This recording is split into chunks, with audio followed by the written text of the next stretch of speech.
dhammaan bacda saxaafadda waa in salaamay inii sheegi maayo idinkaa u joogay dhacdadii halkan ka dhacday saxaafadda dhammaantiin gudaha ku jirteen xukunka waa dhagaysateen dabcan aan kaftamay marka laga reebo TV-ga qaranka Al Jazeera uma jeedo intii dhan waa dhagaysateen dacwadana dhagiina ku maqasheen aniga waxa isaaray kaliya inaan u mahad celiyo garsoorka gudoomiyaha gobolka maxkamadda Banaadir ina cadaalad u mahad celiyo ina cadaaladii guuleysatay waxaan kale u mahad celinayaa odayaashii iyo siyaasiyiintii xildhibaanadii arrintii ugu dhinac istaagay xilligii muddada adeeg ku jiray iyo qof kasta u haylisay cadaaladda iyo dhismaha dawladda waa dawladnimada Soomaaliya mahad celinaya waxaan kale u mahad celinayaa dadka saxaafadda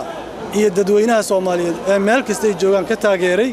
kayskayga iyo arrintayga sida gardarrada iyo dulmiga lagu soo weeraray hantideedii lagu burburiyay istaafkayga lagu laayay uga dhiidiyay waa u mahad celinayaa dacwada qaybteedii hore dhamaatay qaybtii dambena way furmi doontaa oo aniga xaq aan lahaa cidii ugu soo bana abuuratana beenteedii waa la cadeeyay waxaan ugu baaqayaa madaxda dalka haysata waa laga gudbay xilligii qori caaradiis wax lagu maqoonay dalkan xilli dib loo celiyo ma joogo dastuurka iyo sharciga ka taliya labada gudoon ee baarlamaanka iyo aqalka sare waxaan ugu baaqayaa in ay sharciga la tiigsadaan cid walba oo sharciga ka weynaato xildhibaanada baarlamaanka waxaan ugu baaqayaa